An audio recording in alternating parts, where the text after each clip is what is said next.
This is the Beyond the Dojo podcast. I'm Lauren. I'm Jeremiah. You know, when we're doing, kumite drills, few things are more awkward than, making it so that you can't use your hands. I feel like, you know how sometimes we're doing, sparring night or whatever, and we just use our upper body? You got all this cool stuff you can do. You're, bobbing and weaving and using your hands and whatever. But then if we do just the legs, it gets really strange. You remember that video of the guy who was taking his high-level dawn exam on YouTube, and all they did was really weird sideways leg flail? I feel like that guy. I mean, maybe we were missing context for that video. Maybe he was required just to use his one leg. Just the one leg, not both legs, just the one. You gotta link that. Maybe I should. If I can find it, I will link it in the description of this been a while, video. So, anyway, it has been a long time since I've seen that video. It was really funny though. Yeah. So anyway, this episode has nothing to do with that. It was just funny because we did that in the last sparring night, and it was hilarious. I got lots of bruises on one leg from halfway blocking with my thigh and trying to not get kicked and stuff. I guess we were allowed to block with our hands, but stuff got crazy, so I didn't want to risk my hands or fingers. There you go. So, one of the things we've been discussing lately, and we discuss sometimes based on how things go when we're teaching, is teaching over students' heads, or maybe just not teaching at the level students are at. Do you want to kind of elaborate on that a little bit? What do we mean by that? Well, I took it a couple ways, right? I took it as teaching stuff you don't really know how to do. There's a lot of motorized vehicles going by for some reason, so hopefully this podcast is not a disaster. Okay, go ahead. Yeah, it's drift through. I think there's a couple ways that we could talk about it. The first way is teaching stuff that you don't understand. Mm-hmm. Teaching stuff too early to a student. Mm-hmm. And I think the last one is deliberately making it difficult. So that's multi-tiered. All right, so let's talk about teaching over, teaching something that's above a student's pay grade. How often do you think we do that? I think it's situational because, honestly, sometimes you got to teach that way to see if someone can catch on or not. You got to throw it out there to see if they can bite. You know what I mean? And that's a good way of testing how well someone, or how keen they are to pick up these concepts. Yeah. For example, we have an adult student that has done mountain climbing and stuff like that, and he's able to pick things up physically. He's good with his eyes, so he can pick up shapes and stuff. Yeah. So I deliberately say make corrections that are beyond that. Okay. Yeah. See what I'm saying? It gets beyond the idea that I can make this shape. So it's like a couple inches above his head. It's not high above his head that he's drowning. Yeah, no, it's not. He's not lost in translation. Okay. He should be able. He was able in that situation. He was able to understand what I asked and to implement almost immediately. Okay. So, just an example, right? That's an exception to the rule. I think that's standard progression. Also, is you should be giving corrections that students understand, but then also that's how they go to the next level. Is you give them corrections of things maybe they don't know that they don't know. Yeah, but if you're giving corrections that's 2 to 3 levels above him. Yes, that's difficult. And that's what I'm saying is within, depending on the student's ability, is he's either he or she's able to do it or not. Yeah. Compared to, let's say,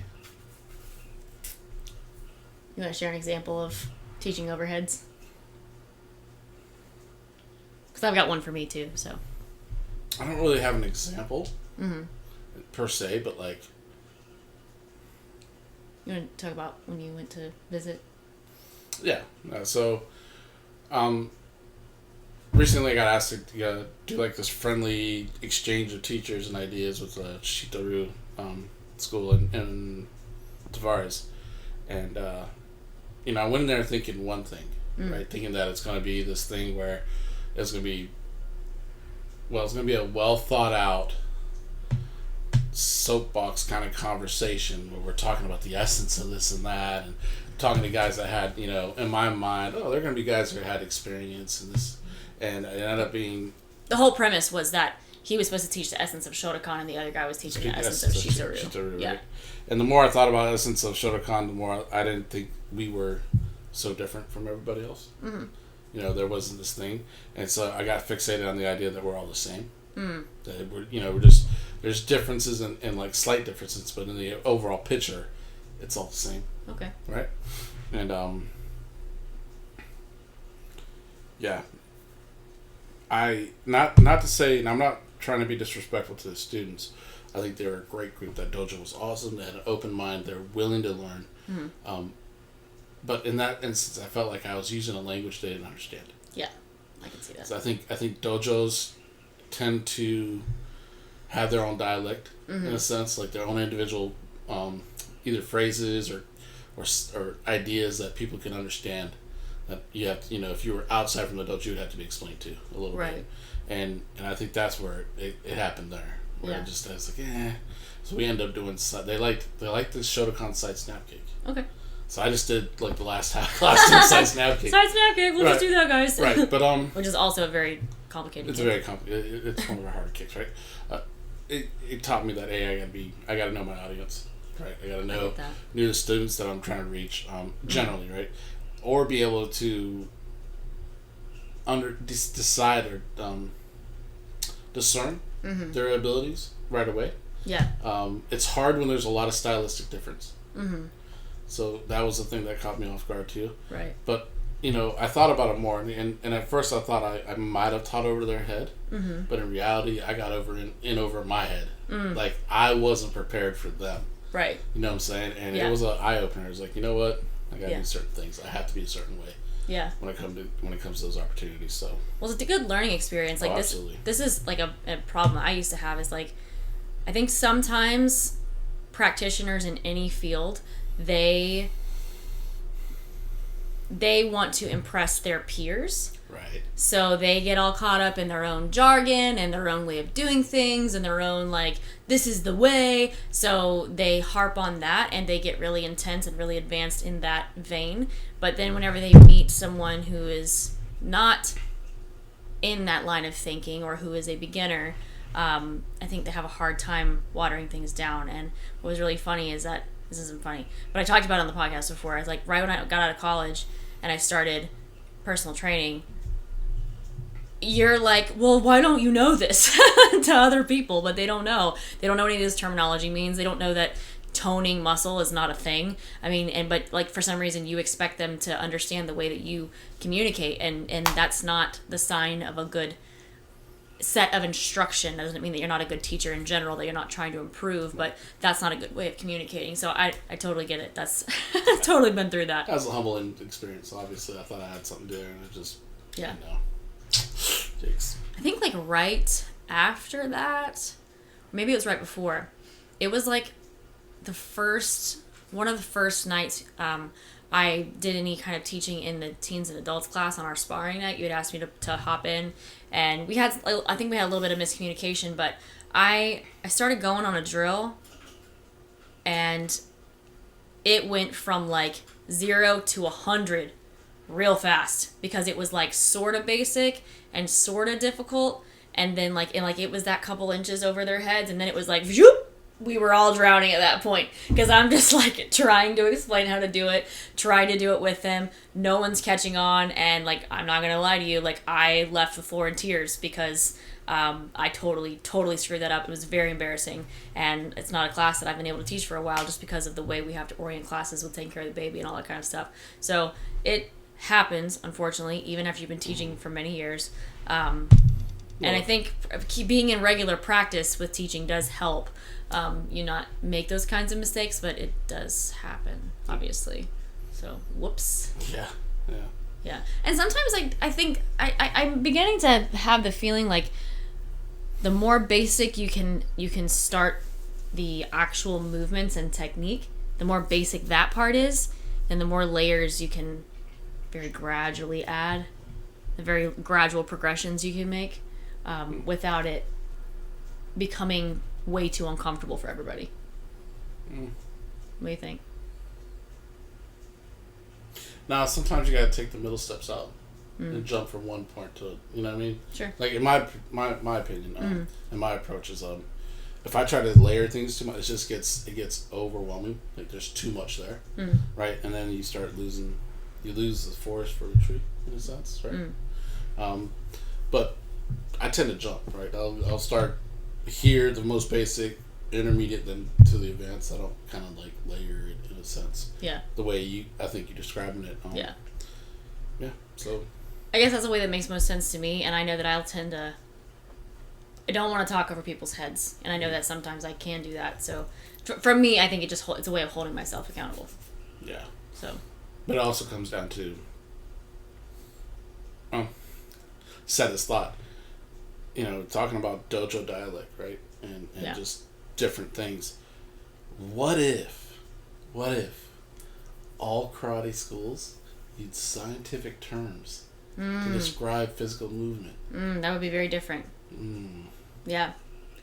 And I do, like, often, like, we had an example yesterday of, we have a regular monthly black belt training. We were working with a guy, giving us some coaching on some structural alignment things, and I will, out of habit, use scientific terms as far as, like, positioning, only because as long as you understand what the term means, there's no way of misunderstanding.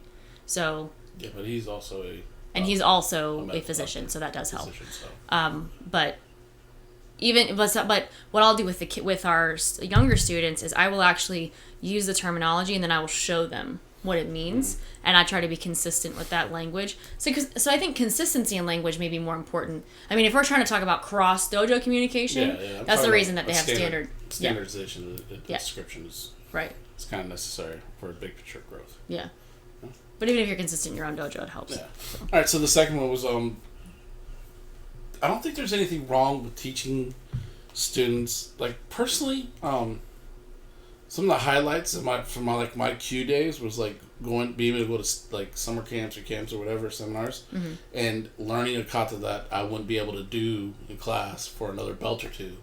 Not necessarily going through and learning it to perfect it, but just having fun for our class and just doing it. And then 90% of the time, we never did it again. Right. As I experienced the exact same thing. Right. And I think that's good to do that, because it shows. Sometimes it could show an ending point or a goal point. Yeah, even like it can be like a farther off goal. Like, hey, this is above your pay grade, but hey, let's try it. And we'll do that sometimes, like before we take breaks and stuff. Like maybe we'll do that Tuesday. Like we have the students go through like a kata that's like super high Dan ranking kata, and they're like white belts. They're like, oh my god, cloud hands. Right. So that one's fun. But what about if you want to dive into this one, teaching things that you're working on? And I think we have covered this on other podcasts, but we have a crying baby. Okay, we're gonna take a pause. And we're back. So I don't think it's wise to teach something you're working on yourself. Because if you're still working on it, then there's really no teachable point yet. You have to have a complete understanding of what's going on, and you have to have experience to kind of relay the ideas, especially if it's a high-level thing. Right. Right? Because the higher level you get, the more detailed the more details you're working on, right? Yeah. And to me, that's just a no-no. Because the smallest mistake in your teaching could cause so much more work for the practitioner. Right. So it's just stupid to me. Now, if you're training, let's say, like we have our Monday night training, right? I would bounce ideas off of them. Oh yeah, sure. Well, we're not teaching, but it's like, hey, I'm working on this, and then we just kind of talk about it a little bit and see what they say. Right. Right. That's different. Yeah. Well, like when you go to seminars too, and you pick up stuff, and then you bring it back for your students, which a lot of senseis do. Is that something you're working on, or is that just something cool that you saw? I mean, that's where you start to hit, I think, a gray area about should you be introducing things that you just learned at a seminar to your students if you haven't internalized it. I think it's not a problem if you're sharing experience. Yeah. But if you tend to do that same idea for the next 5 classes, you might want to reconsider that.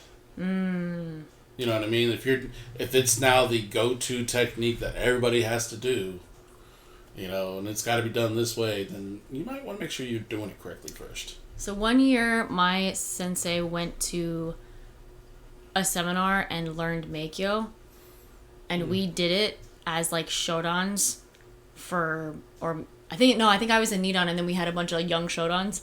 We did it for months, and I remember him making the comment, well, I don't really get why this is such a high level kata, it's so basic. And I'm just like thinking, I'm pretty sure this kata is being deceptive, but okay. Yeah, so we would do stuff like that. But he's not the only one. I mean, I'm just using that as an example. Yeah, I was gonna say, we're probably all guilty of it because we get so excited about things. I know, and you get, definitely, you get excited and want to share. Right, and if you're not mature or having wisdom in that part, you'll do it, right? Until someone says something or puts you in a situation where you're like, yeah, I shouldn't have taught that idea because I don't know the answer right now. Yes, and you know what's funny is like when we first started training with Steve, I think one of the issues that we faced a lot is that we were getting so many fundamental corrections that should have been learned at like middle Q grade level, even though we're done grades. And then we're like teaching students that are at that level, and we're working on the things that they are supposed to be learning, and we're like trying to kind of teach some of those concepts, or like go back and be like, oh, by the way, we've been having to do this wrong all this time. So that was there are still things I think that we're continuing to work on, but it's not quite to the level that it was. So I don't feel guilty about it when it comes to fundamental stuff, because we're constantly honing it either way. Right. And I'm just saying it was unavoidable. Yeah, well, and we weren't far off base to begin with. Sure. You know, I mean, we could have been slightly wrong here and there in the technique or timing or whatever. Oh, I don't know. There was some stuff we were pretty off base with. Like timing of Oizuki. I mean, how many years did I work on that one? Like a lot of years. Yeah, but that's not something you'd go over first in a white belts class or a beginner's class. No, but I mean, like, even by, like, intermediate level, by, like, 5th Q, 4th Q, and stuff like that, when you're teaching them, and then, like, you know, I'm, like, performing it not quite ideal, but then also trying to teach, hey, this is the timing of this technique, and I'm trying to show it, but I can't really quite do it, and anyway, I think that was just a hard time to go through. And I think it was one of those that was not really avoidable. I think I was going to say it's unnecessary. Yeah. Pit stop in the map. Mm-hmm. So where you're teaching something that you don't quite get, but it's not because you're trying to be a hothead, egotistical jerk. It's just because you're trying to fix your karate. Yeah. It's a difference when you're making a mistake and you're like, dude, I've been doing it wrong, and then coming back like, I learned this magical movement and look at me master it, and how awesome I am. Can you recount any examples of seeing someone teaching things that they didn't understand? I did it all the time. Are you kidding me? Oh, okay. You know, when I first started going to like Rick's stuff and then Steve's stuff, it was, you know, at that point that was what I was enamored with, so that's what I talked about. And I would share it with my class, but what I thought was sharing probably was like shoving it down their throats. Okay. So yeah, I'm guilty of that. I'm big time guilty of that. Yeah. I had the unfortunate experience of my mentor, who spent a lot of time teaching me, he had spent many years out of the dojo, and he had a decent eye, but he didn't have a thorough enough understanding of the things that he saw because he physically couldn't do them. And that was one of those things where he was definitely somebody who was teaching things that he didn't understand. And I think what happens when you do that is it's not only it's hard to calibrate what to teach to what level when you don't have a thorough understanding, but then by the same token, your understanding is so convoluted that you are making it more complicated than it actually is. And then it makes it even harder. Maybe you are teaching to the proper level, but your understanding is so skewed that you're making it way too difficult for anybody else to understand. Like if you have a thorough understanding of something, I mean, I'll give my opinion on this, and you can share your thoughts too if you'd like. But my thoughts on a thorough understanding would be enough to be able to take a basic idea and then like explain it multiple different ways, or use different teaching methods like physically showing someone, or using different cues, auditorily, or trying to physically manipulate the person if they allow you to. I mean, I feel like if you have a decent understanding, you have more versatility that you can build off of that. Yeah, I agree. What I think, what sounds like what you described to me was you have a depth of knowledge or understanding of the technique, which gives you the breadth to teach it. Right. You can teach to multiple different people and accommodate, limitations, stuff like that. But it's so interesting that like you're saying depth, and I'm thinking like sometimes the concepts aren't like this is what Ubo Sensei says all the time. Sometimes it's just not as complicated as we make it out to be. Right. And yet he knows that because he has such a depth of knowledge. Right. And yet I think when we think depth of knowledge, we think complication. We think like, how many complicated ways can I move my body and make this thing work? And it's not that. It's like how little movement can you make and make that work, and how simplistic can you make the concept and make it work, or I'll teach it or whatever. So yeah, that's maybe like a I mean, if the idea is to be more efficient as you come closer to mastering your craft, then it should be less and less complicated. Right. Because when you watch a master craftsman carpenter, he's not doing all this crazy stuff. He does very little to get the most out of it. And, I think that's the correct path. Yeah. In karate. I feel like some people take the approach of, I've been doing this so long, I need to master every detail of the technique. Things that don't even matter, like in the overall picture of power production or speed or whatever, and then they'll emphasize that. Oh, so maybe add things that aren't there? Add things that are not there, or overemphasize something that's very subtle. Yes, that should be very subtle, right? You know what I'm saying? To me, that that's a sure sign that they don't have a depth of understanding. Or of that technique they're trying to teach. Not say overall, but just that moment of what they're talking about. Or they're taking a situational adaptation of the movement and making it canon. Universal, right? Yeah. And that's yikes. Yeah.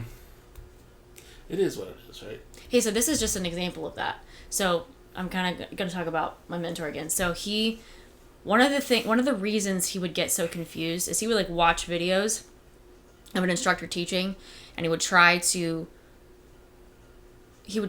take from what he saw and from what he was hearing as corrections, and he was trying to take that and bring it to me and to others and teach that. But it was the corrections and the demonstrations were situational. It was per person. It was each person was being coached by this instructor on this video. This person's watching.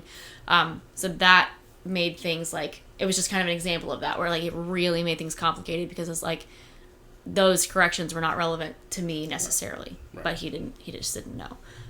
So that's the other thing is just because you're at a seminar and somebody's getting corrected about this, that, and the other, if you take that and extrapolate that to everybody, it doesn't always apply. You got to be able to have an eye for what it's supposed to look like, and then what it's what's match that. Yeah, I agree. Yeah. So you mentioned two examples of senseis intentionally teaching over students' heads. Yeah. You got any examples of that one? Example of that one? That won't throw any YouTube guys under the bus.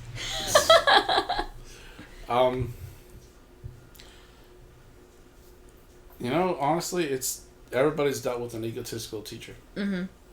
And everybody's dealt with that, do it this way. Look what I could do compared to what you can't do. Okay. Let me show you this. Mm-hmm. Here we go. Because I don't know Andre Bartel personally. Mm-hmm. But I've seen his videos. I've seen him teaching in seminars, and it's a lot of. It goes back to you have to know who you're teaching, right? Mm-hmm. So if the seminar's full of older people. Yeah, you should. The last thing you want to do is make them sit in seiza and force them to jump out of it into a stance or do a kick out of it. Yeah, that was... No disrespect to him. He's fine. He's an athlete. Right. But he's lacking in the awareness of who he's teaching. He's either lacking in awareness or he's choosing... just don't care. Yeah, and like, there are so many versions of that are not quite that extreme. He's an extreme case. He's like broken people's bones and stuff, demonstrating on them. Like, he's not a good... not a good protector of his students, but... well, you could tell... Well, what we're describing is a teacher who's promoting himself at any cost. Right.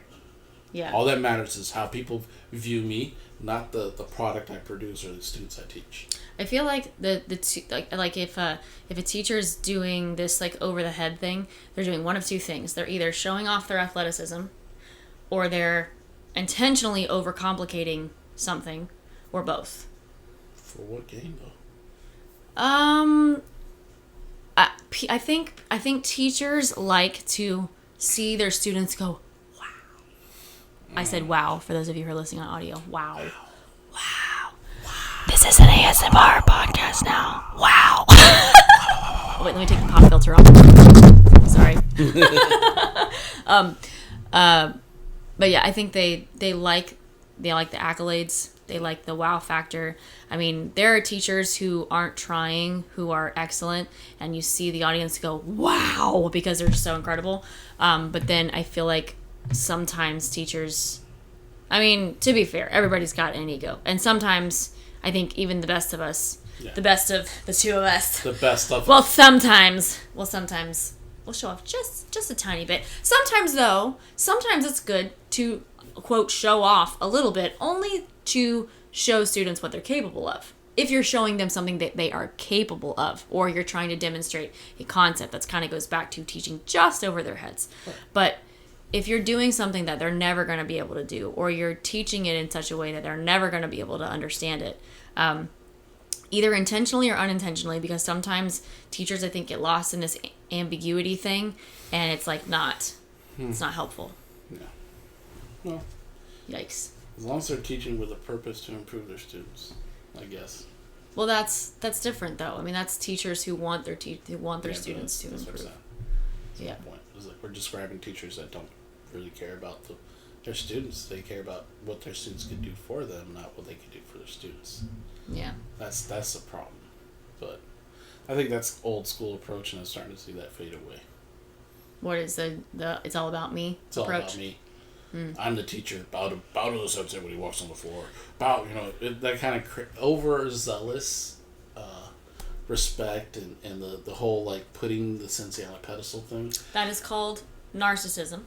It's creating narcissism, right? And it's interesting because the generation that we're in now is, I mean, we can be pretty self-obsessed. We're used to having things quickly. We're used to taking lots of pictures of ourselves and everything being about us. It's interesting that you think that there's less of that. I'm not saying you're wrong. I'm just thinking it would be very interesting if that's the case, where the up-and-coming instructors are actually more selfless when you have a group of historical instructors who are fading away or dying off, who were very self-obsessed. Well, it's just a different version of the same thing, right? And it's more maybe. Socially acceptable to be self-absorbed. Sure. Right? And back in the day, it was kind of acceptable to be an egotistical jerk.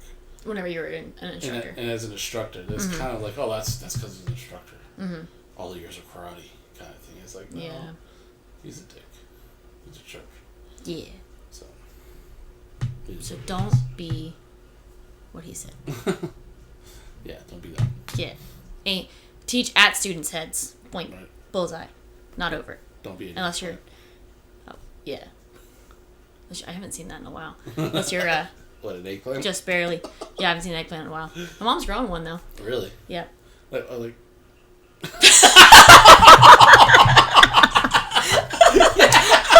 my god. That was great because I fell through. I was like, oh, really cool. Oh my god. Well, on that note, what you been working on, girl? Not gardening. Not gardening. Reverse punch. Actually, working on it not being like a setting the punch in place. It's been a lot of years training slowly, and I think it's coming back to bite me in the butt. So trying to increase the speed of hip rotation, trying to time the upper body with it, because it's like unbelievable how that still falls behind. That's kind of the main thing right now. I use a little app thing that I've got, and I've been using it to try to track just a few reps a day. Trying to make myself like, hey, even if you feel like you can't do a lot, just do a few reps, because a few reps still makes a difference. So I did some today, did some a couple days ago. I think that's a theme in the shift of our training now, right? What's that? Both of us are saying, okay, it's time to add speed and power. And, yeah. All right, we've been doing this because both of us been doing slow training. Gosh, how many years now? Almost 6, 7? Since I was like 18. That's how long I've been doing it. Because Glenn had me train slow all that time. Like, I hardly ever trained fast. Yeah, it was about the same time I was doing it. Yeah, so that was like 12 years ago. 12 years slow training. Yikes. Yeah. A bit excessive. I mean, that's not saying that we never train fast. It's just with self-training or anything technical. Well, anything we're working on to improve on our own has been slow, for the most part. Training. Yeah. Yeah. What are you working on? Hand shot, full speed. Yeah, it's nice. I feel like I'm going to say this and people are going to come on me, but whatever. I feel like we're in a yellow belt class with Steve now. Like, we moved up out of the white belts, and we're like... We are 8th Q. 8th Q. Will you sign my 8th Q certificate, sir? But seriously, it's like I feel like it's a step. Like, a different approach, a different shift. And, he even said, he was like, yeah, I'm glad you decided to finally go fast. I think he was bored. I really think he was like, do we have to keep doing it slow? Oh, something different, please. So. Yeah. Watching a turtle move. Yeah. But, yeah, so, shot on full speed. Cool. Yeah. Bad habits still show up. Even though all that training, the bad habits still show up when you go speeding fast. You gotta kind of break them both in slow motion and full speed. That's crazy. Yeah. I thought it would be translating, but it doesn't. Yeah. Like, a lot of it translates. Yeah. But your major issues, they kind of always show up. Well, that neuromuscular connection has to be built with different motor units now. Yeah, because they're faster ones. Yep. Oops. Yay. Okay. Well, this has been fun. Don't teach over your students' heads. Is that what we were talking? I feel like the conversation was all over the place tonight. I mean, it kind of centered on that. Okay. Don't grow an eggplant, or maybe do. I don't know.